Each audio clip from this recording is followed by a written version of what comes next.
예, 안녕하십니까. 저는 신정원 오세정입니다. 네, 제가 1월 말에 31일 날 퇴임을 해서 임신을 했습니다. 2주가 조금 넘었네요. 근데 사실은 이 서울대 총장을 4년을 제대로 한다는 게 이렇게 쉬운 일이 아직 아니더라고요.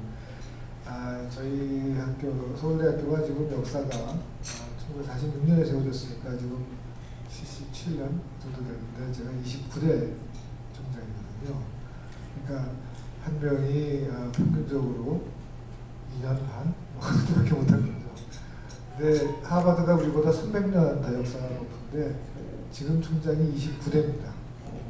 그러니까 하버드는 보통 10년, 20년 이렇게 하는데 서울대는 굉장히 짧게 많이 하기를 하고 있었고 또 하나 이제 이 무사히 끝난다는 게 쉽지 않다는 게 워낙 서울대학교가 외부에 관심도 많고 그러니까 간섭도 많고 또 학생들이 한참은 운동권이 성할 때는 총량식 점거하는 게 거의 일상화돼 있었어. 제가 총량식을 점거 안 하고 나온 가장 굉장히 드문 케이스입니다. 보통 경우는 한 번이라도 점거를 당하는 경우가 있는데 이번에는 그런 일 없이 잘 마무리를 했습니다. 근데 이제 서울대 총장을 하다 보니까 역시 교육에 관한 생각을 많이 하게 되는데 사실 우리나라 지금 교육이 저는 세계적으로도 또 커다란 전환점이고요. 그러니까 다 아시다시피 4차 산업혁명이니 이래가지고 너무나 상황이 많이 바뀌고 있고 요새 챗 GPT가 사람보다도 낫다 그러기도 하고 이게 이 인터넷이 세상을 바꾼 것 혹은 이 휴대폰이 세상을 바꾼 것들을 그걸 더 뛰어넘는 굉장히 커다란 변화가 있을 거라고 생각이 드는데 그러면 미래 사회에 어떻게 교육을 시켜야 되는가 이게 또 세계적으로도 커다란 문제입니다. 근데 이제 우리나라는 그것만이 아니라 더 거기다가 학령 인구의 감소니 이런 여러 가지 문제들이 겹쳐서 훨씬 더 문제가 복잡하고요. 지금 이 윤석열 정부가 이 연금 개혁하고 교육개혁, 노동개혁을 3대 개혁이라고 하면서 추진을 하고 있는데 사실은 교육개혁에 대해서는 큰 그림이 없는 것 같습니다. 지금 누가 하고 있는지, 뭘 하고자 하는 것이 계획을 해야 되는 거 확실한데 어떻게 해야 될 건지 이런 거에 대한 깊은 고민이 없는 것 같고요. 근데 이 교육 문제가 사실 우리나라에서 지금 굉장히 심각한 문제인 것이 그 젊은 사람들 보고 왜 이제 인구 감소가 굉장히 크다는 문제인데 왜 애를 안 낳냐 그러면 애를 키울 자신이 없습니다. 근데 그게 그 중에 하나 중요한 부분이 우리나라의 사교육이나 교육이 굉장히 어렵고 그런 문제가 과연 이 한국의 인구 감소에도 굉장히 커다란 역할을 하고 또 이 교육 문제 때문에 지방의 교육기관은 없어지면서 수도권으로 집중이 되면서 지역 균형에서 굉장히 커다란 문제가 되고요. 그래서 이 교육 문제를 해결하지 않으면 우리나라의 커다란 위기나 어려움을 해소하기 때 어렵다는 생각이 듭니다. 그래서 이거는 좀 깊이 생각해 봐야 할 문제고 여기 여론의 여론을 형성하는 분들이 같이 좀 고민을 하셔야 되는 일이라고 생각이 드는데 사실 교육 문제를 그러면 다들 자기 전문가라고 생각해서 다 안다고 생각하시는데 이게 참 아이러니가 자기 자식이 대입을 할 때는 굉장히 전문가가 됐다가 애가 대학을 들어가고 나면은 그 다음에는 다 잊어먹고요. 그리고 자기가 뭘 안다고 생각하시는데 사실은 알고 보면 그건 과거 10년, 15년 전의 경험이거든요. 그러니까 제가 이제 총장할 때 커다란 문제 중에 하나가 이제 조국 교수 애 사건이 있었잖아요. 그때 이제 수시에 여러 가지 봉사활동이니 이런 것들을 갖다 써가지고 그다음에 논문을 그런 걸로 이익을 봐가지고 올라갔다, 입학을 했다 하는 게 사람들한테 이제 굉장히 많은 감정을 건드려서 그래서 나온 대책이 뭐냐면 그때 문재인 대통령이 정시를 올려라 수시를 줄여라 이런 대책을 냈거든요. 그래서 사실은 이미 조국 교수는 그 당시에 그 애는 벌써 10년, 15년 전에 들어간 애들이고 그 수시 입학의 초창기였습니다. 그래서 여러 가지 자기가 잡히지 않은 상황에서 해외 가서 봉사를 하든지 아니면 논문을 쓰든지 그러면 상당히 점수를 주는 그런 책이었다가 이게 시간이 지나면서 야, 이게 문제가 있다는 걸 다 알고 그 중국주 사건이 났을 때는 이미 수시에 그런 걸 쓸 수가 없게 돼 있었어요. 그러니까 그걸 해결하는 방법이 정시를 늘리는 게 아니고 당시의 사정을 아는 사람이 볼 때는 아니 이건 다 해결된 문제인데 근데 여론은 전부 다 말도 안 된다. 수시가 이렇게까지 불공정하면 안 된다. 이거 특권을 세습한다. 그래가지고 줄여라. 이렇게 자꾸 나오니까 그냥 그렇게 끌려갔던 거죠. 그러니까 이것처럼 사실 이 문제, 그러니까 입시를 다 안다고 생각하시지만 입시가 아시는 거는 자기 애가 들어갈 때 그 입시를 아시는 거지 지금 현재 입시가 되는지 잘 모르시는 상황이거든요. 그렇기 때문에 막 여론에 휩쓸리기도 하고 그런 문제가 있습니다. 그래서 이거를 우리나라에서는 교육에 대해서 모든 분이 다 전문가처럼 말씀하시는데 또 가만히 들여다보면 또 전문가가 아닌 분 대부분도 아니시고요. 게다가 또 교육에 엄청난 기득권이 있습니다. 그러니까 이 교사층, 뭐 전교조부터 시작해서 훈장직 기득권 등이 있어가지고 이거를 깨는 게 또 쉬운 일이 아니죠. 그 사람들은 전문가이긴 한데 너무 자기 이게 센시티브하기 때문에 그걸 정말 깨려고 그러죠.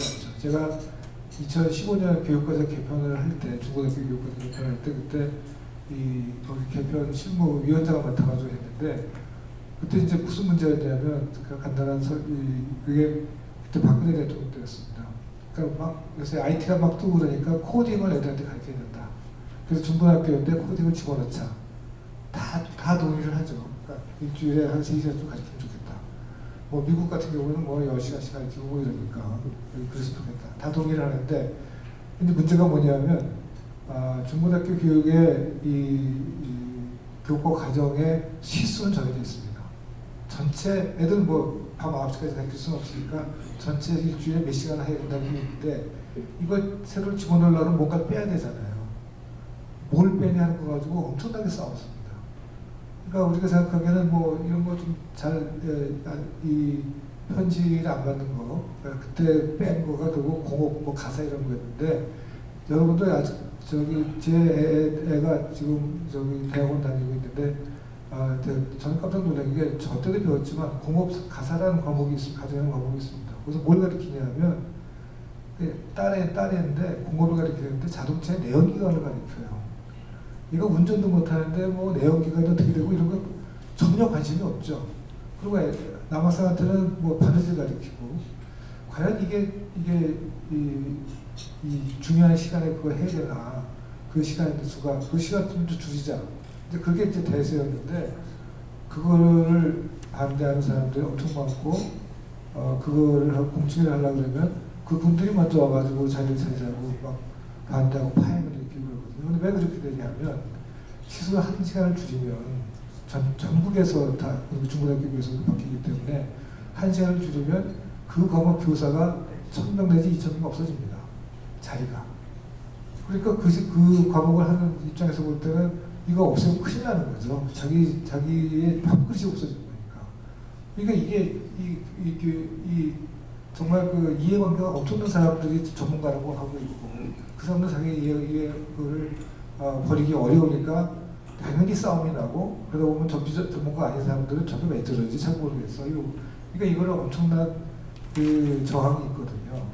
그러면 그걸 뚫고 나가려고 그러면 학생들이 뚫고 나가려고 그러면 정말로 뭐 대통령이나 아니면 이런 분들이 정말 그 확실한 그 비전을 가지고 갖고 가야 되는데 그럴 대통령도 없고 그렇게까지 할 수 있는 그리고 그게 자기 당대에 당장 뭐 효과가 나타나는 게 아니니까 여태까지 정권이 한 일이라는 거는 돈 안 들고 그냥 바꿀 수 있는 입시제도 바꾸는 거예요. 대학의 입시를 이렇게 해라 저렇게 해라. 그건 돈 하나도 안 들고 근데 그게 결국은 쌓여가지고 부작용만 쌓여가지고 지금 엄청나게 피해가 많다고 저는 생각을 합니다. 그래서 하여튼 그런 면에서 볼 때 이 교육에 대해서는 여러분들이 정말로 그 사회의 원로 되신 분이나 여론을 주도하시는 분들이 좀 생각을 해보시고 그 이해관계 있는 사람들 그거를 좀 돌파할 수 있는 그런 여론을 만들어주시는 걸 생각합니다.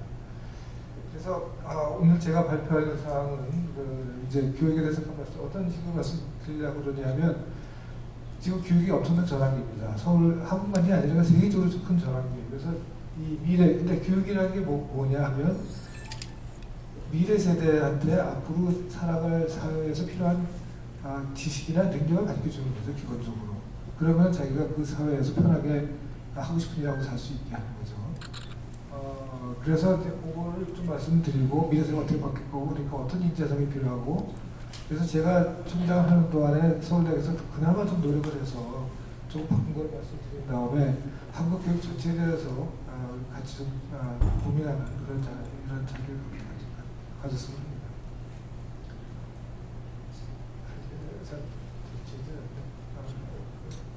미래사회의 모습에 대해서 한번 좀 말씀드리겠습니다. 4차 산업혁명이라고 보통 얘기를 하는 것들인데 이게 사실은 우리가 2016년에 여러분도 기억하시겠지만 알파고라는 그 인공지능 프로그램하고 이세돌 구단하고 우리나라에서 게임을 했습니다. 바둑을 뒀습니다.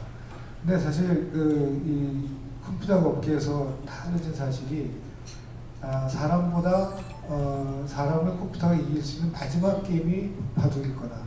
사실은 이미 이 서양 체스 같은 거는 인간 챔피언보다 바둑이 컴퓨터가 이긴 지가 훨씬 오래됐고요.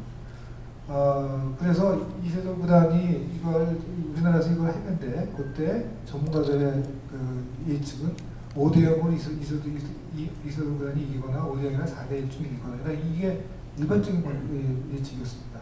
근데 여러분들 다 아시겠지만 그 결과는 거꾸로 이세돌 구단이 적고 4대1로 적고 한 판이 이긴 것도 아마 컴퓨터 프로그램에 버그가 있었기 때문에 이렇게 생각을 하고 있죠. 지금은 이게 벌써 그러니까 7년 전인데 지금은 알파고를 넘은 알파고 제로 그 이외 버전이 나와서요. 요새는 어떻게 바둑 해설한 바둑 채널을 보면 여러분들 보시면 보신 분들 계시겠지만 이렇게 해설을 합니다. 전문가들이 이 인공지능이 이렇게 수를 두는데 제가 보기에는 조금 이상한데 뭐 이유가 있겠죠. 이렇게 얘기를 하죠. 그러니까 인공지능이 이길 거라는 건 너무나 당연하다고 생각을 하고요. 이 알파고 제로가 사실은 컴퓨터끼리 알파고 제로가 알파고를 100대 0으로 이겼습니다. 계속 100%를 뒀는데 100%를 다 이겼어요. 그러니까 그만큼 훨씬 더 이 능력이 높아진 거죠. 근데 마침 고해 2016년인데 다보스 콜론에서 클라우스 슈밥이라는 사람이 4차 산업혁명 얘기를 처음 했습니다. 그러니까 이 세계가 크게 바뀔 거다. 진짜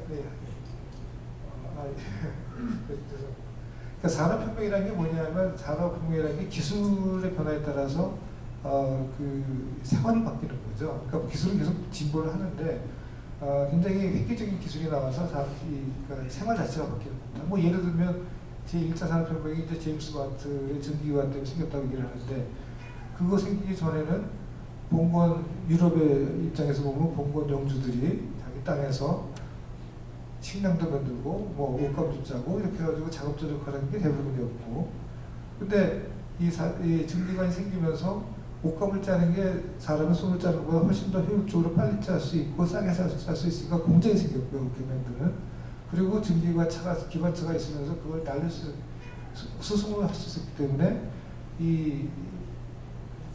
각 지역에서 각자 만드는 것보다는 공장에서 만드는 게 싸고 그렇게 되니까 공장이 생기면서 도시가 생겼고 노동자가 생기고 그러면 사회가 완전히 바뀌게 되는 거죠. 근데 이제 이 인공지능이나 빅데이터 이런 것들이 그런 역할을 앞으로 할 거다. 지금 잘 보이지는 않지만 하는 게 이 클라우스 슈밥의 주장이었습니다. 그래서 다음 넘어가죠. 잘 안 듣는데 이게 우리가 보통 왜 4차라고 그러냐면 1차는 이제 전기관차를 얘기를 하고요. 그 다음에 전기가 들어오는 건 2차 산업혁명, 그 다음에 IT가 들어가면 3차 산업혁명 이렇게 보통 얘기를 합니다. 4차 산업혁명 여기 이제 AI가 들어갈 거거든요. 그래서 다음 넘어가시죠. 그러면 이게 어떻게 될 거냐? 그냥 기술이 발전하니까 우리보다 좀 더 빨라지고 좀 더 편해지는 거 아니냐 그렇게 생각할 수가 있는데 사실은 이게 산업혁명을 주장하는 게 이게 굉장히 크게 바뀔 거라는 겁니다. 아마 얘가 자율주행 자동차라는 걸 여러분 많이 들으셨을 겁니다. 이거는 그러니까 운전자가 자기가 운전 안 하고 그냥 어디 목적지만 저기 지정해주면 알아서 가는 자동차가. 근데 그거는 그러면 당연히 자동차가 있고 그다음에 그거를 보행할 수 있는 소프트웨어가 있어야 될 거고요.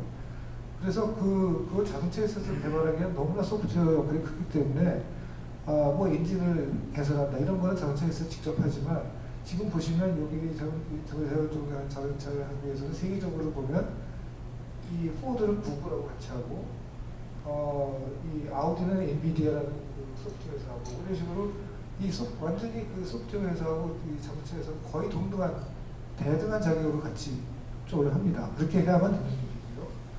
그래서 그렇게 되면 어떻게 될까 세상이 어떻게 보면 자 뭐가 필요하냐면 이 자동차가 필요하겠죠. 그게 자동차 하드웨어 제공자고요.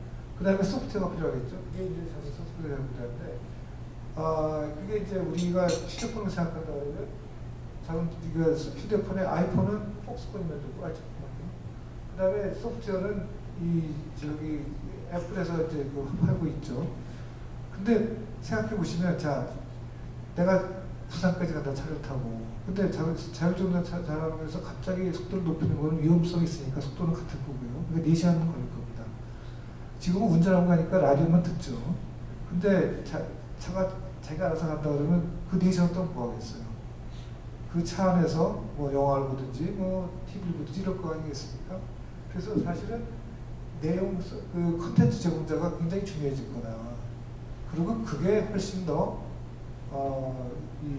이익을 많이 얻는다는 겁니다. 그러니까 사실 이 애플의 경우를 보면 왜 저거를 끝내지 않고 아이튠즈니 뭐 이런 걸 계속 넘어가냐? 음악도 하고 영화도 하고 이런 걸 자꾸 하려고 그러냐면 앞으로의 산업의 미래는 커다란 산업의 미래는 문화 산업일 거라고 생각을 하는 겁니다. 그래서 그거를 제공을 해야만 실제로 지금도 폭스콘은 사실은 이익이 거의 없습니다. 제조업은 1, 2% 나는 거고요. 애플이 뭐 한 10%, 20% 나는, 20, 30% 나는 많이 날 때는 그렇지만 이 넷플릭스나 이런 거, 아마존 이런 것들은 훨씬 더 많이 날 수 있는. 그리고 그게 앞으로 더 커질 거다. 플랫폼 제공자로서. 그래서 이 자율주행 자동차가 된다 그러면 그냥 자동차가 편해진다. 이것만 끝나는 게 아니라 그 다음을 생각하면 거기에 컨텐츠 제공자의 역할이 굉장히 중요해질 거다. 그리고 그쪽 사람이 굉장히 커질 거고 그게 사실은 이익이 나는 부분이다. 이렇게 볼 수 있겠습니다.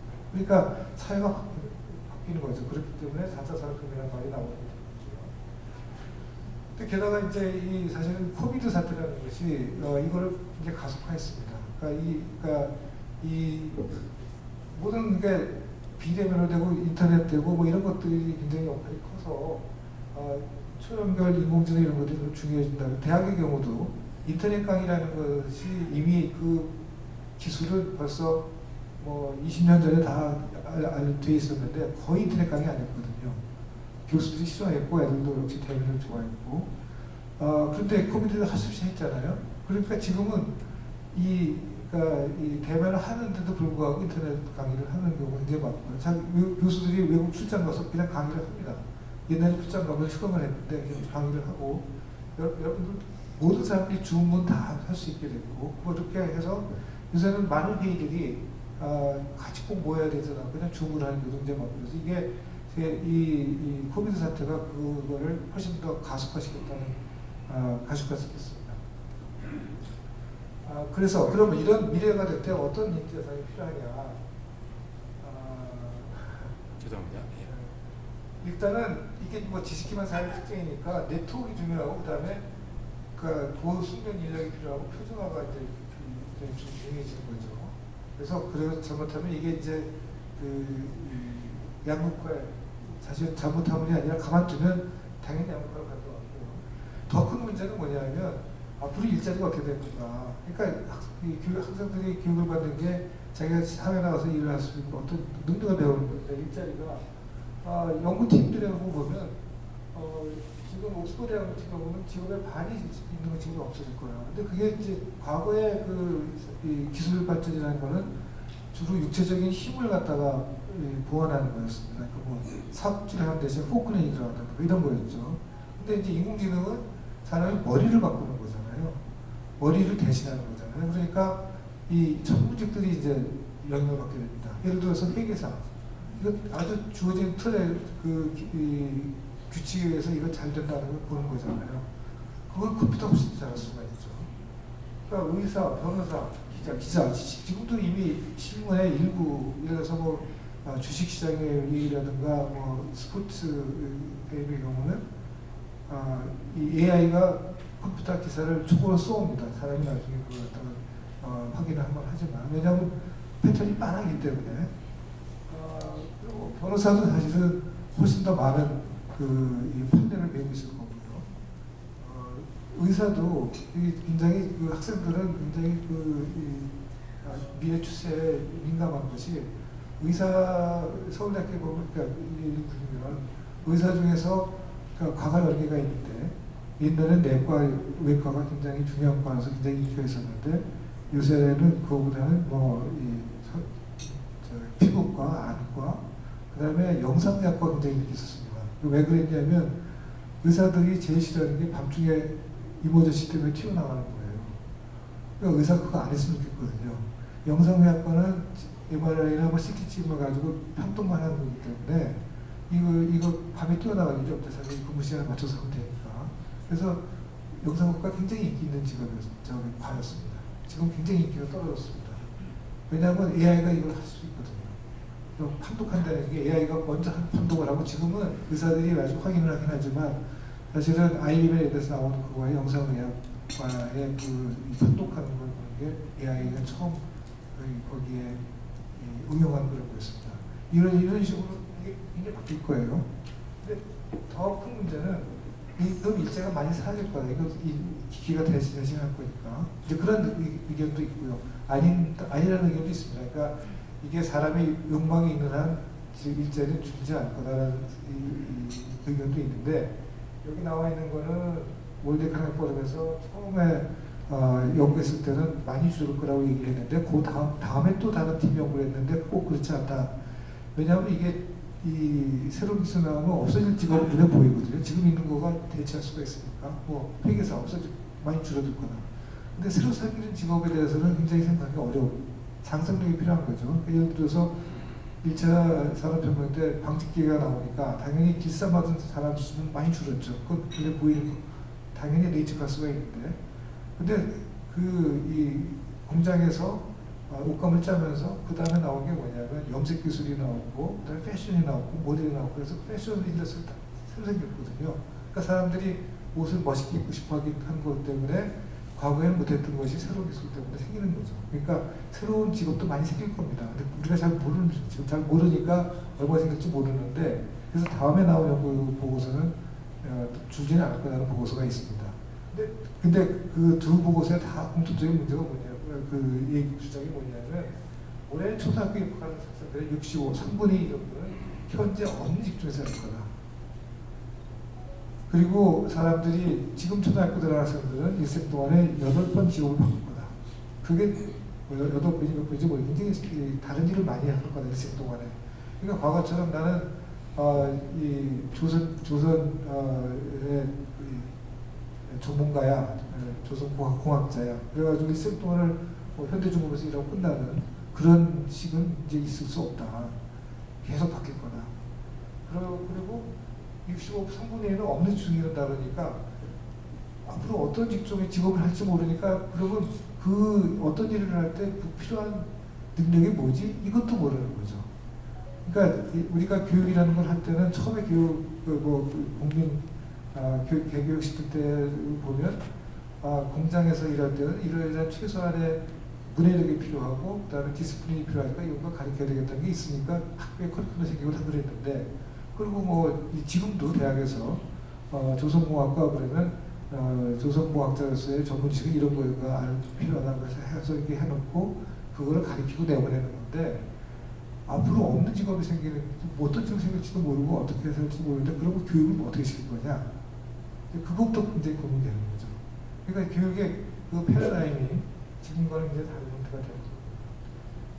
그리고 이제 아까 잠깐 말씀드렸지만, 이게 대부분 문화에 관계된 것이 많고 있지만 소프트웨어에 관계된 것이 굉장히 중요한 역할을 하고 지금 보시면 이걸 가만두면 아주 승자 독식의 위치가 될 가능성이 굉장히 많아서 잘못하면 양극화가 될 가능성이 많다. 그러니까 이제 뭐 기본소득 이런 얘기도 나오고. 근데 자 그러면 교육하는 사람 입장에서부터 어떻게 될 거냐? 잘 모르게 앞으로 뭐가 될지 모르겠지만 전체적인 트렌드는 있지 않냐. 근데 그 고민을 하게 되죠. 트렌드가 뭐냐면 첫 번째는 하드파워보다 소프트파워가 중요할 거다. 그러니까 이 기본 있는 지식을 그대로 외우는 것보다는 굉장히 유연하게 새로운 상황에 적응하는 그런 창의적인 아이디어와 혁신적인 서비스가 굉장히 중요할 거다. 똑같은 일을 계속해서 반복하고 그걸 아주 충실하게 하는 게 중요하지 않고 이게 왜 그렇지? 이걸 바꾸면 또 무슨 재미가 있을까? 이렇게 고민하는 사람들이 이제 중요한 거죠. 그러니까 영화를 만든다 했을 때 영화 산업을 옛날처럼 뭐 열심히 해가지고 만드는 그거 가지고 되는 게 아니라 OTT가 어떻게 되고 이걸 어떻게 파는 게 좋고 이런 걸 고민하는 그런 게 굉장히 중요한. 사실은 아이폰이 만들 때도 그런 거죠. 뭐 아이폰이 만들 때 스티브 잡스가 뭐 엄청난 엔지니어가 돼가지고 새로운 기술을 개발한 게 아니라 있는 기술들을 가지고 사람들이 좋아할게 뭔가를 조합해서 만든 거거든요. 그러니까 그런 혁신적인 아이디어, 새로운 아이디어 이런 걸 이제 이런 게 이제 중요하기 때문에 일단 하드 파워나 지금 있는 지식을 가르치는 것보다는 문제 해결 능력 그거 되게 중요하다 하는 거는 이제 되게 예측할 수 있고 그래서 여기 보면 창의성, 인간성 그 다음에 당연히 글로벌화 될 거고 다양성이 중요해질 거야. 뭐 이런 것들이 있고 그렇기 때문에 뭐 이 대규모로 장치 산업을 지원하는 것보다는 이 창업하는 사실은 애자일한 기업 만드는 게 중요하다는 걸 참고로 잡습니다. 그래서 미래 인재 핵심 능력으로는 문제 해결력 그리고 비판적 사고 지금 그대로 지금 하는 게 뭐가 문제가 있다는 걸 얘기할 수 있고 창의성과 혁신 그 다음에 이제 뭐 여기 협동 문화를 나누는 세계 소통 뭐 이런 것들이 좀 필요하다는 거죠. 그래서 교육을 할 때 중요한 것이 창의적 력, 그러니까 지식을 가르치는 거는 우리가 굉장히 많이 있고요. 이제는 창의성을 가르치고 혼자 제대로 생각하는 게 좀 필요하다는 거고요. 게다가 이게 이제 인문사회 교양과 기술적 검색에 같이 가야 된다. 이제 그런 거죠. 그러니까 기술만 가지고 될 일이 아니고 전부 다 이 사람들이 왜 이런 걸 좋아하지 이런 걸 생각하면서 융합형 인재가 되는 게 중요하고 그 다음에 또 하나는 어떤 전공을 하든 간에 최소한의 컴퓨팅 능력 갖고 있어야 된다. 어떻게 돌아가는지 알아야 된다는 거죠. 꼭 자기가 코딩을 잘할 필요가 있는 게 아니라 할 필요는 없을지 모르지만 그래서 그런 관점을 볼 때 이 지금 교육 과정이 이거에 맞느냐면 작도는 전혀 그렇지가 않고 특히 우리나라 입시는 그렇지가 않죠. 그러니까 우리나라 교육의 제일 맡은 얘기 사실 대학 입시인데 중고등학교 교육은 대학 입시가 어떻게 가느냐에 따라서 굉장히 거기 맞춰서 따라가잖아요. 근데 지금 대학 입시가 수능이라는 거 보시면 알려진 지식을 틀리지 않고 그대로 토해내는 능력을 보는 겁니다. 그러니까 창의적으로 생각하고 보는 게 아니라 이게 중요하지 않고 남이 어떻게 생각하는 게 옳다는 것이 알려진 걸 갖다가 알아서 그걸 토해내는 게 중요한 거죠. 그런 지식은 사실 앞으로 시대는 그런 능력은 전혀 효용이 없다는 게 지금 얘기가 제 말씀입니다. 그래서 이게 이 교육 과정도 엄청나게 변화해야 되고 우리나라의 전체 교육 된다고 생각합니다. 그리고 이제 뭐 전문 인력을 생각한다 그러면 IT 쪽에 하는 그런 전문이 많이 부족하고요. 그리고 아까 말씀드린 대로 평생 교육이 중요하다. 왜냐하면 직장을 6번, 8번 바꾼다 그러면 그 중간에 이제 당연히 쉬는 시간이 있을 거고 그리고 또 새로운 직장을 하기 위해서 훈련을 받아야 될 거고 그러니까 평생 교육할 수 있는 그런 걸로 바꿔야 된다. 이게 지금 그러니까 대학도 굉장히 많이 세계적으로도 그런 고민을 많이 해서요. 싱가포르 국립대학이 지금 뭘 하고 있냐면 자기 졸업생들한테 평생 AS를 합니다. 그러니까 이 대학교 교육 과정은 조금씩 시대에 변하는데 졸업을 하고 나가서 일을 하다가 내가 이게 필요한 것 같아. 그러면 와서 듣는데 강의를 안 받습니다. 졸업생. 그러니까 그런 식으로 평생 교육을 하는 거를 지금 또 대학들이 세계적으로 고민을 하고 있습니다.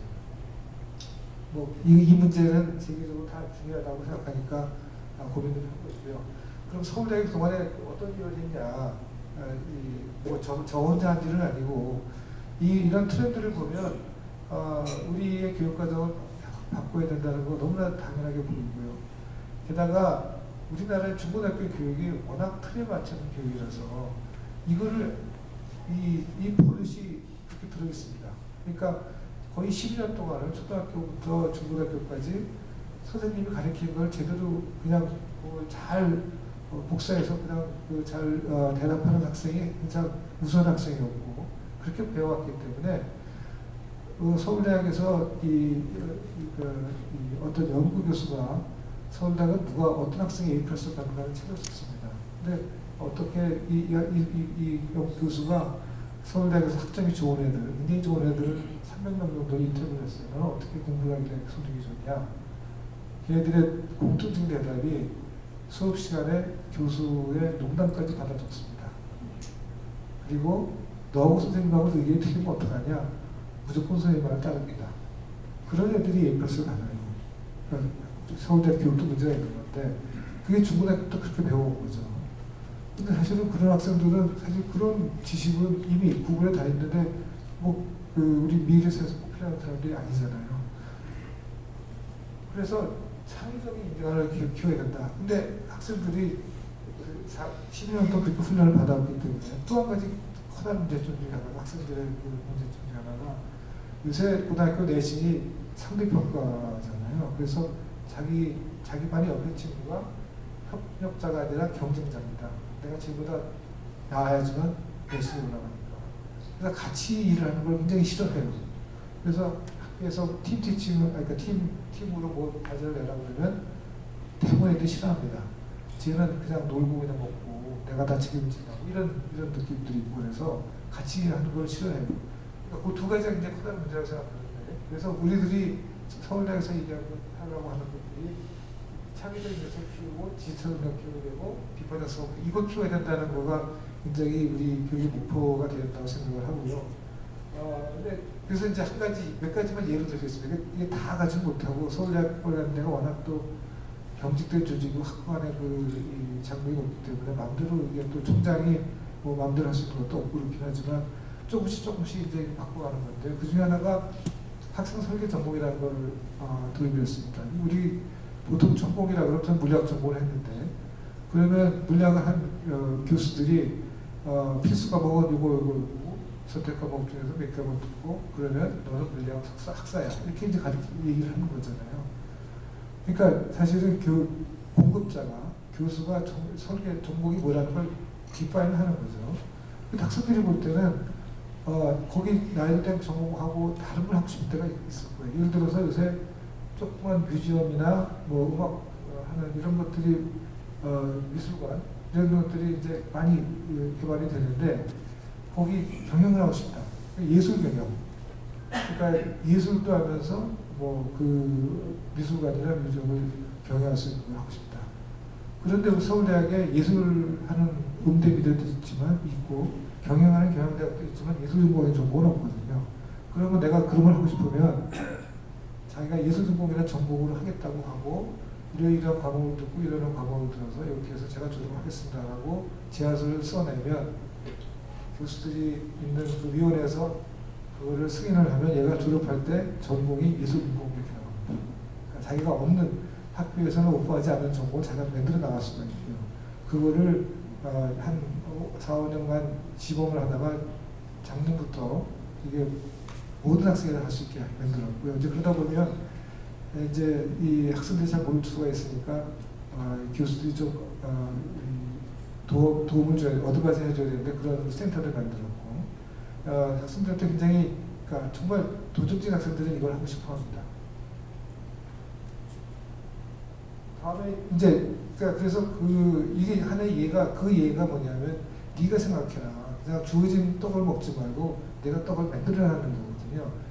그 과정 중에서 전부 다 많은 과정 중에 신입생 세미나라가 신입생 학생들을 10명에 20명을 교수가 만나서 1대1로 일주일에 1시간씩 얘기할 수 있는 그런 시간인데 거기서 자기가 자율 연구 이런 공부 실수난도 얘기하게 하고 뭐 그런 그러니까 혼자 생각할 수 있는 그 독자적으로 생각할 수 있는 기회를 만들어주는 이거 지금 창의와 이거 그래가지고 크리에이티비티가 이게 되게 중요하다는 아인슈타인의 말을 해서 문헌조사를 하든지 영국에서 작성해서 제출하게 하고 그걸 성적인 부담이 없대요.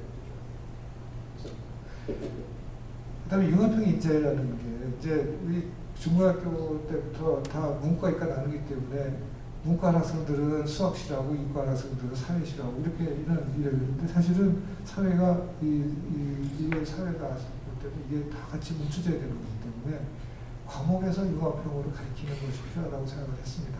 융합형 주제를 예를 들면 여기 교육과정에서 생명이란 무엇인가, 생명 이런 과목이 교양 과목이 있어요. 그러면 생명 그러면 원래 생각하기에 자연과학자가 생물학자가 생각할 생명이 있을 거 아니겠습니까?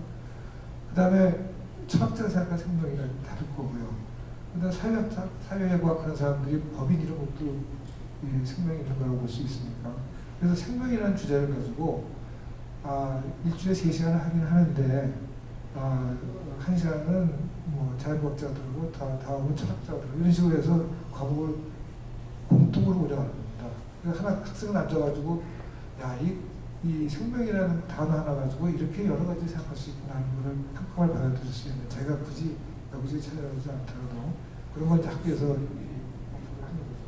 근데 참 재밌는 게 이게 그러면 3시간을 교수 한 사람, 3사람이 가르치면 사실은 로드는 3분의 1이 되어야 되잖아요. 근데 그게 그렇지 않습니다. 교수 이거 조율하는 게 얼마나 힘든지. 그래서 그거를 로드를 2배로 인정을 해줍니다. 그러니까 이 가르치는 것만 문제만이 아니라 교과는 전체를 짜야 되기 때문에. 그리고 자율 프로그램 뭐 아까 지금 말씀드린 뭐 학생들이 자기들이 연구해서 세미나도 할 수 있고 연구도 할 수 있고. 자 이제 요거는 대학교에 관해서 서울대에서 그나마 조금 노력한 말씀드리고, 근데 이제 지금 앞으로 한 5분, 10분 정도는 대한민국 교육 전체를 좀 고민을 해봐야 되지 않나 생각을 합니다. 그러니까 이게 대학에서만 해서 해결될 일이 아니라고 보고요. 사실은 대한민국 교육은 우리가 여태까지 이만큼 성공하게 교육이 없지라는 걸 누구나 인정을 합니다. 제프리 삭스도 그랬고, 그 다음에 오바마는 뭐 심지어는 한국에서 교수가 국가 고수자라고 부르고 항상 오바마가 여러 번 한국 교육에 대해서 칭찬을 많이 했죠. 그리고 요 슬라이드 사실은 어떤 거냐면 제가 한 10년 전쯤에 콜롬비아에서 그 과학기술 인재를 키우는 세미나를 하면서 한국의 경험을 좀 얘기해달라. 어떻게 이 경제 발전하는데 그 교육 시스템을 좀 키웠냐는 걸 발표를 해달라고 해서 제가 자료를 좀 정리해서 보니까 정말 그 2000년대까지 한국 교육이 너무나 잘해왔어요. 그러니까 어떤 면에서 보냐면 다음을 위해서 10년 전에 준비를 하는 거죠. 10년 전에 되는 걸 알고. 그러니까 60년대, 70년대까지 예를 들어서 80년대 보면 80년대 인더스트리, 인더스트리잖아요. 그러니까 그때 이제 뭐 전두환 이런 중공업에 누구 막 그랬잖아요. 그러면 거기에 필요한 엔지니어가 필요하죠. 그걸 10년 전에 키워야 되는 거잖아요. 그럼 그걸 70년대 이미 세웠습니다. 그래가지고 여기 보면 엔지니어링 그 대학원을 확 늘려가지고 엔지니어링 대학들을 그 인재를 키웠고요.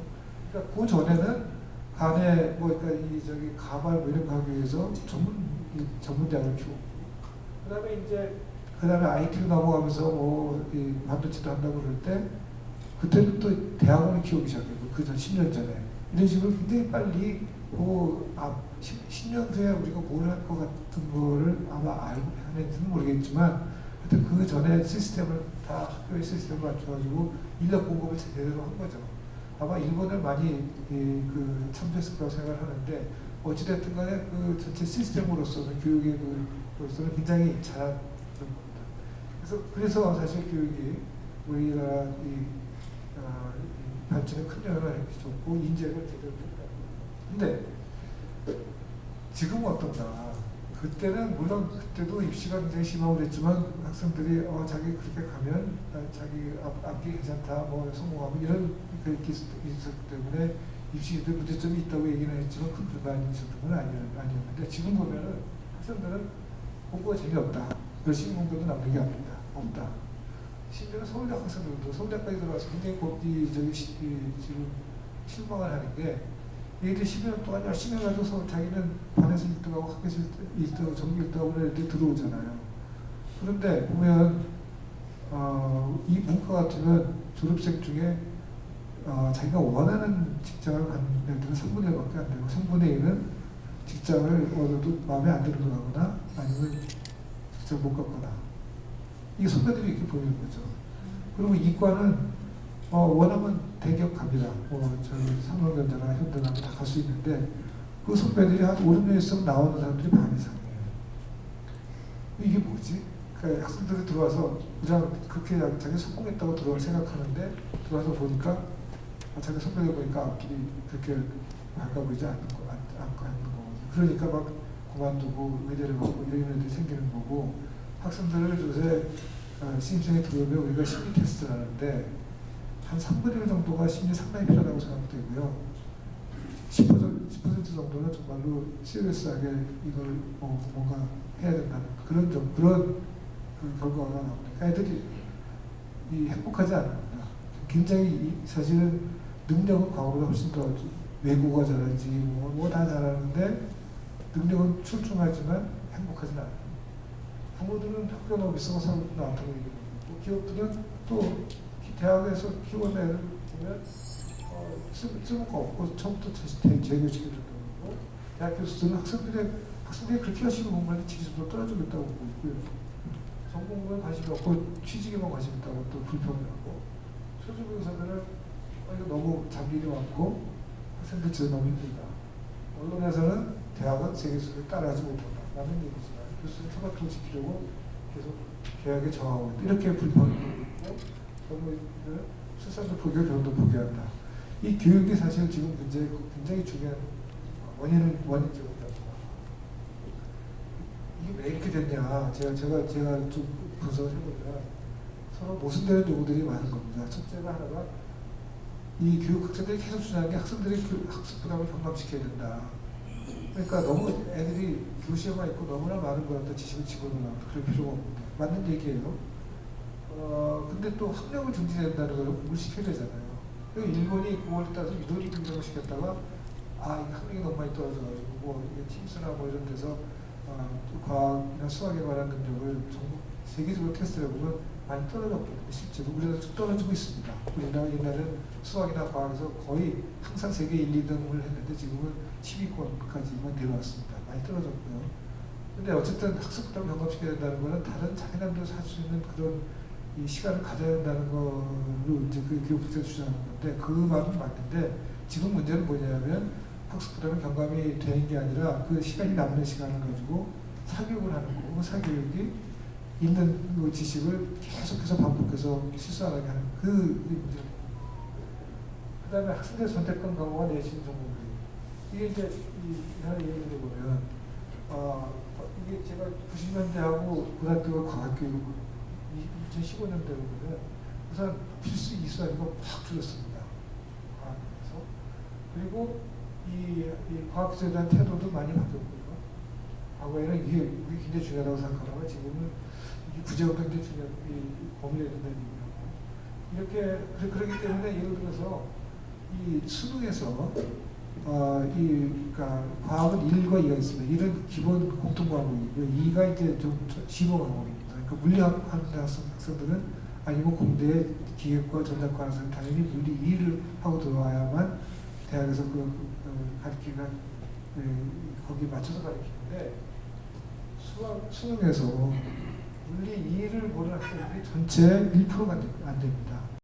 그렇기 때문에 지금 사실 물리학과 들어오고 전자학과 들어오는 애들 중에서 반 이상이 물리 2를 안 하고 들어옵니다. 그러니까 우리가 그거를 가르치려고 보충교육을 해야 돼요. 근데 애들이 그러면 놀았냐 그 사이에. 논 게 아니라 이 물리 1 이런 데서 틀리지 않는 훈련을 하느라고 똑같은 걸 계속 반복하는 거죠.